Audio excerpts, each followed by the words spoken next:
ആയിക്കര കടലോരം ചൂണ്ടയിടാൻ എത്തുന്നവരെ കൊണ്ട് നിറയും. പഴയ രീതികൾ പിന്തുടരുന്നവർ മുതൽ ഹൈടെക് ചൂണ്ടകളുമായി എത്തുന്നവർ വരെയുണ്ട് തീരത്ത്.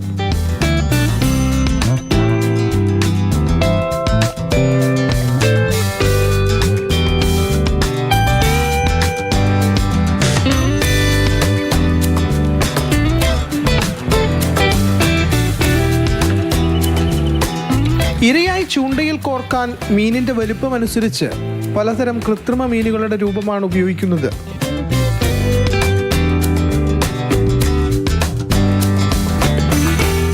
നമ്മളെ എഫ് ജോഡ് എന്ന് പറഞ്ഞ സാധനമാണ്. എഫ് ജോഡിൻ്റെ പെൻസിൽ എന്ന് പറയും 135. ഇത് കൂടുതലായിട്ട് ഉപയോഗിക്കുന്നതെന്ന് വെച്ചാൽ നമ്മളെ ഈ ബാമീനി, കടുക, കൊളോന് ഇങ്ങനത്തെ സാധനത്തിനൊക്കെ ഉപയോഗിക്കുന്നതാണ്.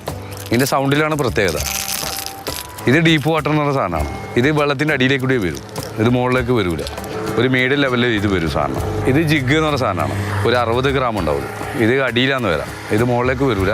കുറച്ച് സ്പീഡായിട്ട് ചെയ്ത് കഴിഞ്ഞാൽ മുകളിൽ വരും, അല്ല കുറച്ച് ലോ ആയിട്ട് പോയി കഴിഞ്ഞാൽ അടിയിലേക്ക് കൂടി വരും.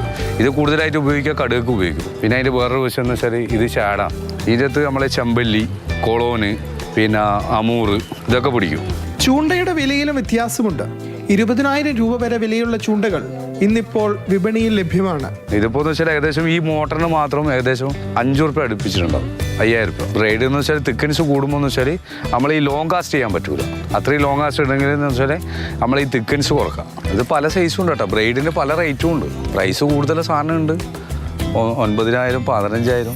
ചൂണ്ടയിടൽ ചിലർക്കൊരു ഹരമാണ്, മറ്റു ചിലർക്ക് സമയം പോകാനുള്ള മാർഗവും. ഇത് ഹോബിയാണ്.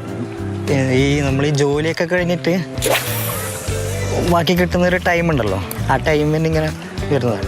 ഇത് തുടങ്ങിയത് കൊറോണ വന്നിട്ടില്ലേ, ആ സമയത്ത് ഇങ്ങനെ തുടങ്ങിയാണ്. പിന്നെ ഇൻട്രസ്റ്റിംഗ് ആയി. ശരിക്കും പറഞ്ഞൊരു മാനസിക ഉല്ലാസമാണ്. പിന്നെ അതുകൊണ്ട് നമ്മളൊരു പാഷനുമാണ്.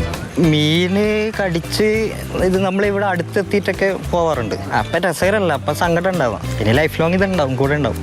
കടലിൽ മീനുകളുടെ ലഭ്യത കുറയുന്നത് ചൂണ്ടയിടാൻ എത്തുന്നവരെ പലപ്പോഴും നിരാശരാക്കുന്നുണ്ട്. പക്ഷേ വിരസമായ വൈകുന്നേരങ്ങളെ ആസ്വാദകരമാക്കാൻ ആളുകൾ ആയിക്കരയിലേക്ക് എത്തുന്നു.